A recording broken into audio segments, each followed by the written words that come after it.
हमारा देश विकास की ओर आगे बढ़ रहा है, यह बात आप सब मानते ही हैं। राष्ट्र का विकास यानी हर व्यक्ति विशेष का विकास, यह बात उतनी ही सही है। परंतु वास्तविक ऐसा होता नहीं है। बस शहरों की ओर ही सभी विकासवादी देखते रहते हैं और छोटे छोटे गांव दुर्लक्षित रह जाते हैं।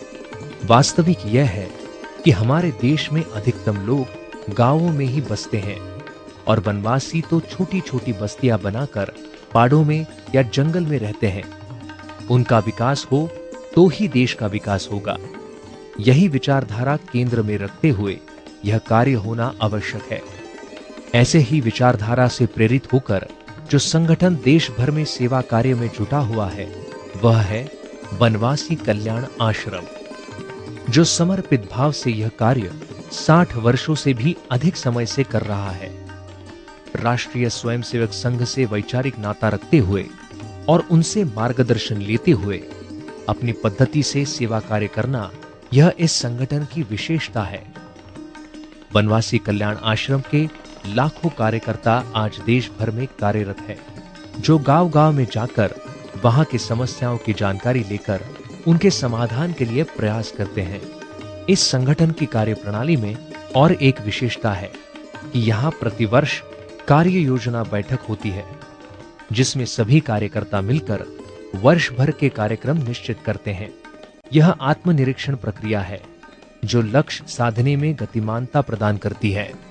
वनवासी कल्याण आश्रम ने अपना षष्ठी पूर्ति वर्ष धूमधाम से मनाया था और उसके पश्चात वनयोगी बाला साहेब देशपांडे जी का जन्म शताब्दी वर्ष भी बड़े भावभीने ढंग से मनाया था। इन सारे उपक्रमों एवं कार्यक्रमों की सफलता के कारण सारी परिस्थितियां अनुकूल होती प्रतीत हुई, तो कार्यकर्ताओं का उत्साह बढ़ा। बैठकों में सेवा कार्य के विविध पहलुओं पर चर्चा हुई। चर्चा के फलस्वरूप कार्यकर्ताओं का महासम्मेलन हो, इस कल्पना ने जन्म लिया और संकल्प इस नाम से एक भव्य सम्मेलन का आयोजन हुआ। वह भी राष्ट्रीय स्वयंसेवक संघ के निर्माता पूजनीय डॉक्टर हेडगेवार जी की कर्मभूमि नागपुर में। अखिल भारतीय वनवासी कल्याण आश्रम का यह सम्मेलन 2, 3 और 4 अक्टूबर 2015 को संपन्न हुआ, जिसमें देश के सभी प्रांतों से 1760 कार्यकर्ता सम्मेलन हेतु पधारे थे। देश के चारों कोने से और अंडमान निकोबार एवं नेपाल से आए कार्यकर्ताओं का नागपुर नगरी में प्रेम पूर्वक स्वागत हुआ। इस कार्यकर्ता सम्मेलन का उद्घाटन महाराष्ट्र के राज्यपाल माननीय श्री विद्यासागर राव जी के करकमलों द्वारा संपन्न हुआ। राज्यपाल महोदय ने सम्मेलन परिसर में प्रवेश करने पर सर्वप्रथम डॉक्टर हेडगेवार जी की समाधि का दर्शन लिया, श्रद्धा सुमन अर्पित किए। उस समय वनवासी बंधुओं ने राज्यपाल महोदय का स्वागत अपनी परंपरा के अनुसार समूह नृत्य द्वारा किया और उन्हें मंच तक ले आए। अपने अभिभाषण में उन्होंने देश भर में चल रही जनजाति बंधुओं की कल्याणकारी योजनाओं के बारे में जानकारी दी। साथ में शिक्षा और सुविधाओं के अभाव के बारे में खेद प्रकट किया। जनजाति समाज के गौरवशाली इतिहास का अध्ययन हो और उनके जीवन शैली और परंपराओं से हमें सीखने का आह्वान किया।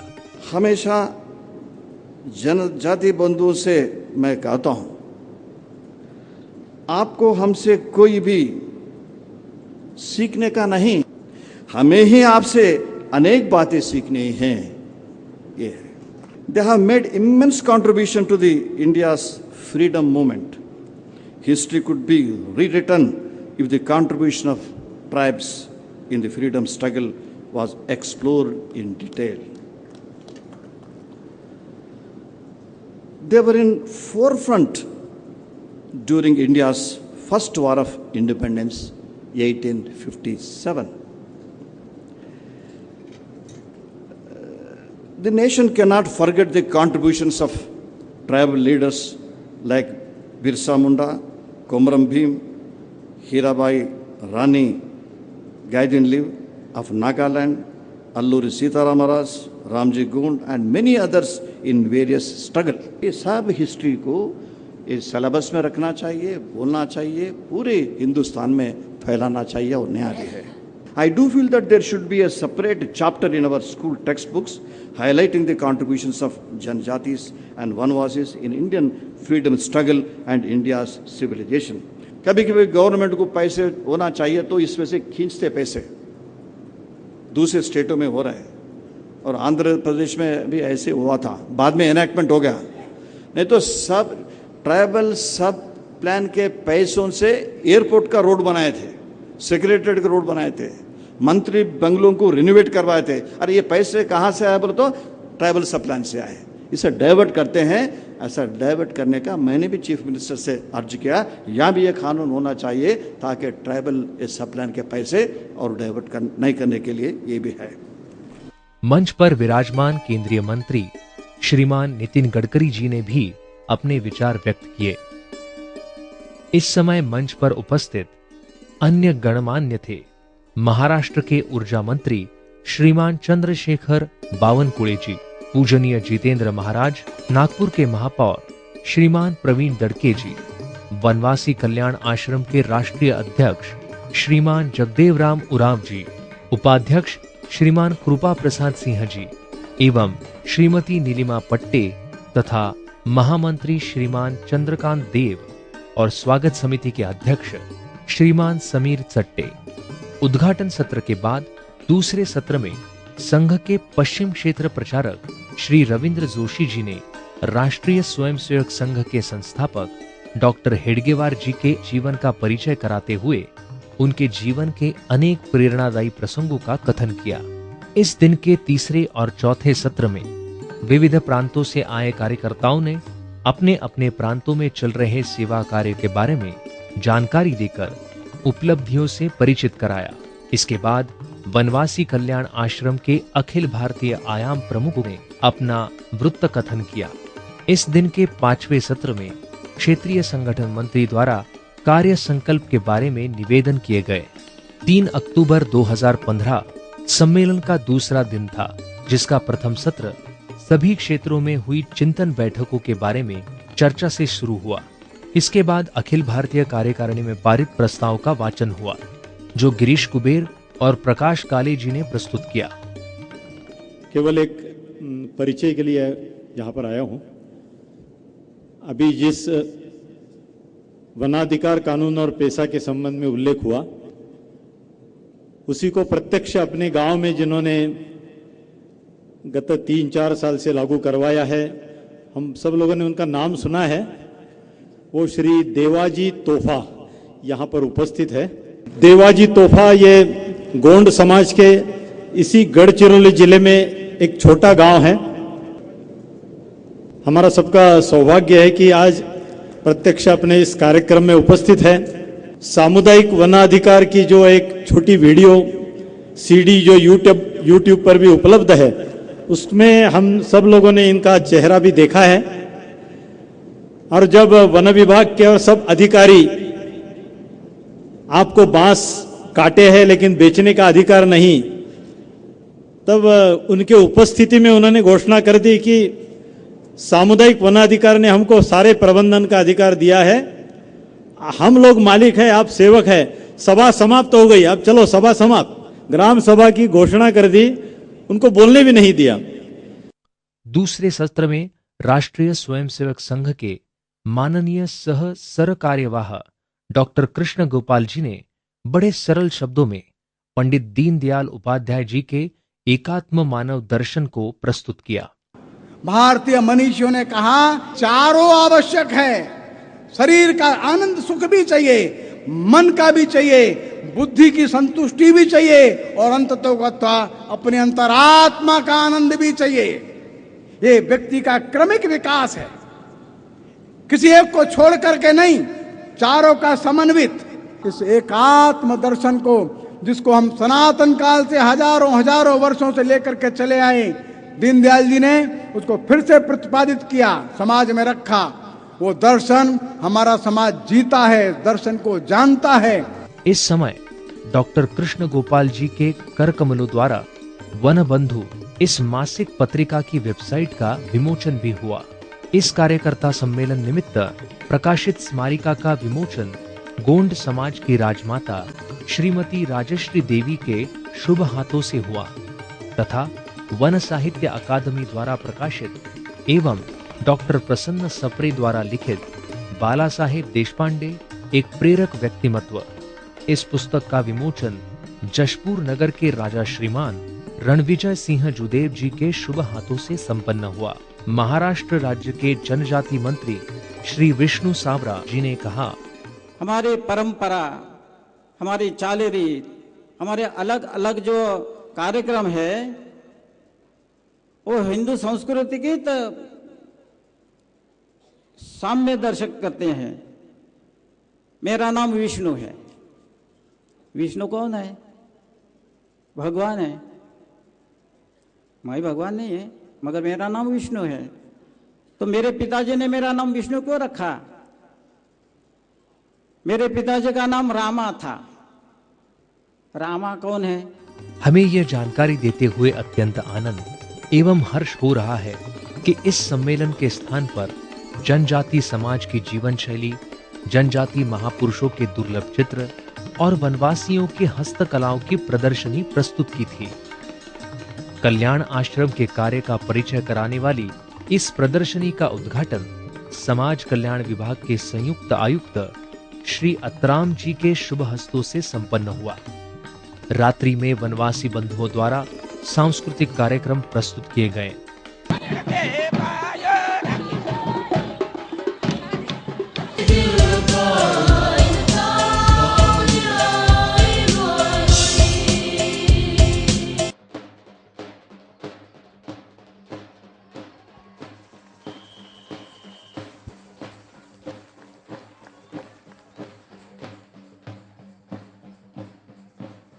दिनांक 4 अक्टूबर 2015 यह इस सम्मेलन के समापन का दिन था। इसकी शुरुआत राष्ट्रीय संगठन मंत्री माननीय सोमया जुलू जी के सत्र से हुई। माननीय सोमया जुलू जी ने कहा, इस सम्मेलन में सब मिलकर आगे आने वाले वर्षों में अपना कार्य की दिशा, कार्य कहाँ तक पहुँचाना, इसके बारे में आज कुछ विषय आपके सामने में प्रस्तुति करता हूँ। वास्तव में हर व्यक्ति के जीवन में, परिवार के जीवन में, संगठन के जीवन में भी अलग अलग समय पर अपना कार्य के बारे में समीक्षा करना और आगे अपने कार्य को कहाँ तक लेकर जाना, इसके बारे में विचार हम करते हैं।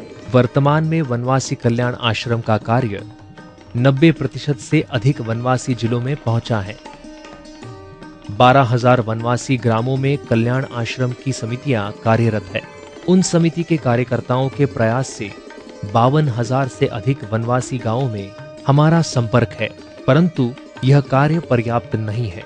इससे कई गुना अधिक कार्य की आवश्यकता है। इसीलिए कल्याण आश्रम के प्रत्येक कार्यकर्ता को यहाँ कार्य वृद्धि का संकल्प करना आवश्यक है। वनवासी समाज की आस्था एवं परंपरा की सुरक्षा हेतु ग्रामोत्सव एक उपयोगी कार्यक्रम सिद्ध हो रहा है, जिसमें भविष्य में और अधिक मात्रा में आयोजित करने का संकल्प व्यक्त किया गया।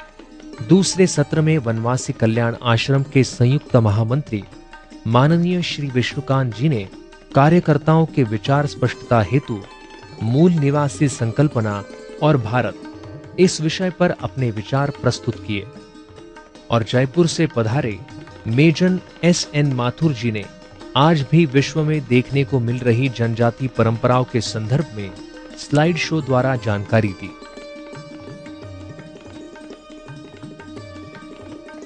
जनजाति समाज के कुछ मान्यवर व्यक्ति अपने निमंत्रण पर सम्मेलन में पधारे थे। उन्होंने 3 दिनों में जो अनुभव किया उसका कथन एक सत्र में प्रस्तुत हुआ। रांची नगर की महापौर श्रीमती आशा लकड़ा ने महिला सहभाग एवं संचालन पर अपनी प्रसन्नता व्यक्त करते हुए कहा कि यहाँ श्रीमती नीलिमाताई पट्टे जी ने एक सत्र में मंच संचालन जो किया वह अभिनंदनीय है। तीसरे सत्र में सम्मेलन का निजी समापन करते हुए राष्ट्रीय अध्यक्ष माननीय जगदेव राम उराव जी द्वारा कार्यकर्ताओं के समक्ष एक प्रेरक उद्बोधन हुआ, जिसमें भविष्य में कार्य करने हेतु उन्होंने कार्यकर्ताओं को पाथेय दिया।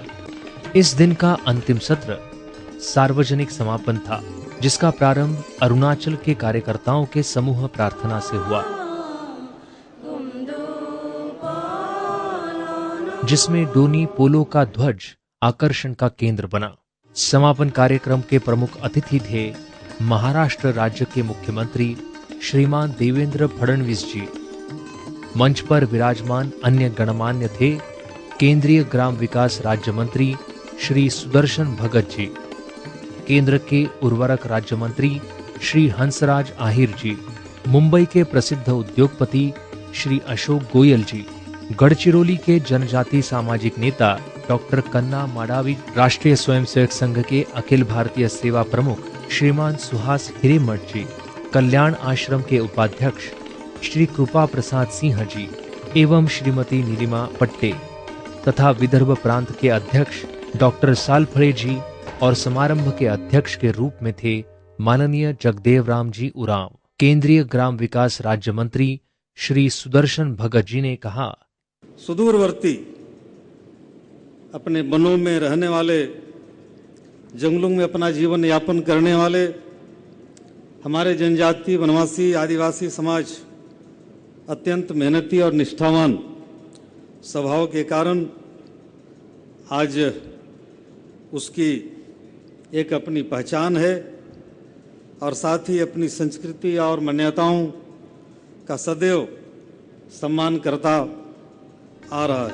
मुख्य अतिथि मुख्यमंत्री श्री देवेंद्र फडणवीस जी ने अपने भाषण में कहा कि जनजातियों ने ही वास्तव में पर्यावरण का संरक्षण किया है, उन्हें आधुनिक तंत्रज्ञान की शिक्षा देने की आवश्यकता है। और इसलिए हमने यह तय किया कि हर साल 25,000 वनवासी बच्चों को हम राज्य की जो पहले क्रमांक की नामांकित स्कूलें हैं उनमें हम लोग उनका दाखिला करेंगे। विशेष अतिथि जनजाति समाज के डॉक्टर कन्ना मडावी जी ने कहा, असं म्हणाल की हे आमचे लोक आहेत, आपले लोक असं म्हणा आणि आमच्या पाठीवर हात ठेवा, आम्ही आमचा विकास करू, कोणाची गरज नाही पडणार आहे, आम्हाला तुम्ही असं दया दाखवू नका। हमें दया भाव से मत देखो, हमें अपना कहो, हमें देखने का नजरिया बदलो, तब हमारा भविष्य भी उज्जवल होगा। कार्यक्रम के मुख्य वक्ता के रूप में संघ के अखिल भारतीय सेवा प्रमुख श्री सुहास हिरेमठ जी ने कहा, 3 दिवसीय इस प्रकार का कार्यक्रम जब होता है तो उसका एक अलग अनुभव हम सबको आता है। निस्वार्थ भाव से, निरपेक्ष भाव से, पवित्र भाव से और सामाजिक राष्ट्रीय भाव से कार्य करने वाले सारे कार्यकर्ता जब एक साथ आते हैं तो एक कुंभ से भी बढ़कर अनोखा वातावरण निर्माण होता है। आज भी हम अनुभव आता है कि शायद नगरीय क्षेत्र में रहने वाले पढ़े लिखे समाज में हमको कई इस प्रकार के मूल्यों का अभाव दिखाई देगा, लेकिन यह सारे विकास से, प्रगति से दूर रहकर जंगल में रहते हुए भी अपने मूल्यों को अबाधित रखने वाला, सुरक्षित रखने वाला समाज आज भी हमको वनों में, जंगलों में देखने के लिए मिलता है। भारतीय जीवन मूल्यों का दर्शन हमें अपनी वनवासी समाज के जीवन शैली में देखने को मिलता है। हमें नगरवासी और वनवासी को एकत्रित करना है। वनवासी कल्याण आश्रम के राष्ट्रीय अध्यक्ष माननीय श्री जगदेव राम जी उरांव जी ने सभी कार्यकर्ताओं को मार्गदर्शन करते हुए कहा, सबको ज्ञात है अखिल भारतीय वनवासी कल्याण आश्रम अपने देश के 10 करोड़ वनवासी बंधुओं के सर्वांगीण विकास के लिए कार्यरत है। 4 वर्ग जो हमको ध्यान में है, ये जनजाति वर्ग किस में आता है? तो ये हमारे यहाँ परंपरा है पंचजन की।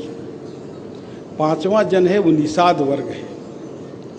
उत्तर हिमालय से लेकर के तो त्रिपुरा तक ये जो वर्ग है वो किरात कहलाता है।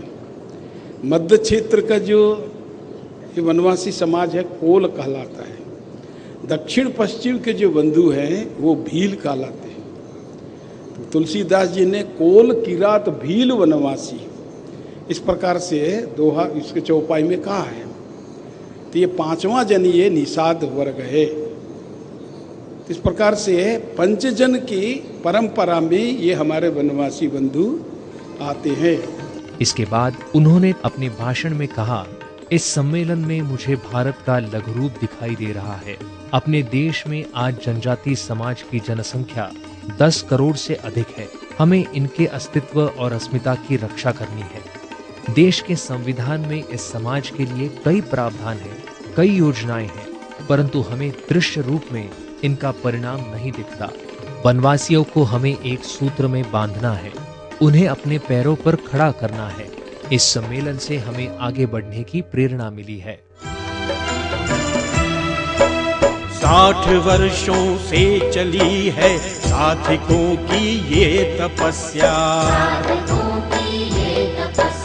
ले चले इस कार्य को वन क्षेत्र में जो कार्य करता।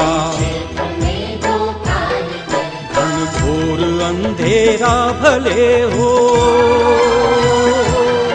घनघोर अंधेरा भले हो, तेज के हैं पुंज हम, इस ध्येय पथ पर आज हम, इस ध्येय पथ पर आज हम बढ़ते चले, बढ़ते चले, इस ध्येय पथ पर आज हम बढ़ते चले, बढ़ते चले, इस ध्येय पथ पर आज हम बढ़ते चले, बढ़ते चले, इस ध्येय पथ पर आज हम बढ़ते चले, बढ़ते चले, इस ध्येय पथ पर